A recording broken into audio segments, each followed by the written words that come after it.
बिहार को अगले 10 साल में अगर 28वें नंबर से उठ के 10वें नंबर तक भी पहुंचना है, देश के 10 अग्रणी राज्यों में शामिल होना है, तो 3 चीज़ों में आमूलचूल परिवर्तन की ज़रूरत है। पहला है शिक्षा, दूसरा है पूंजी की उपलब्धता, स्वरोजगार, तीसरा है खेती जो बिहार में होती है ये खाने की खेती है। आपने गांव देहात में सुना होगा कि लोग अपनी रोपनी करने, कटाई करने आते हैं और कमाने के लिए बाहर जाते हैं।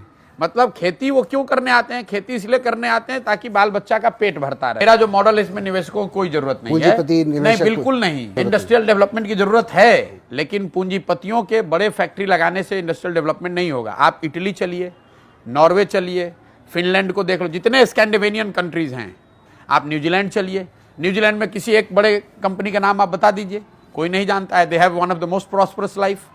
ऑस्ट्रेलिया में बता दीजिए। तो सिर्फ बड़ी कंपनियां, एक यहां चीनी मिल लगेगा तो मान लीजिए 4000 लोगों को नौकरी मिलेगी, लेकिन अगर 4 लाख लोगों को पूंजी मिल जाए तो हर आदमी कुछ ना कुछ रोजगार कर पाएगा। तो I am a great believer marrying the education and skills with capital, availability of capital, that will create jobs, and jobs will lead to consumption.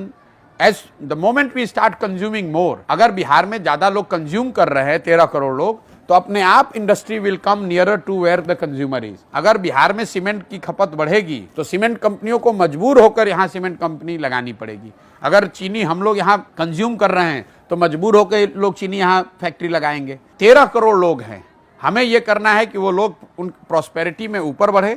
वो जितना ज़्यादा कंज्यूम करेंगे उतना ज़्यादा इंडस्ट्रियलाइजेशन अपने आप होगा। आप यूएस में देख लीजिए, US economy entire 2/3 economy GDP is all consumption driven. मैं फिर से कह रहा हूँ, रोजगार देने वाली शिक्षा, कमाई देने वाली खेती और नौकरी नहीं स्वरोजगार देने वाली पूंजी, अगर इन 3 चीज को उपलब्ध करा दीजिए, बिहार में आप आमूलचूल परिवर्तन देखेंगे।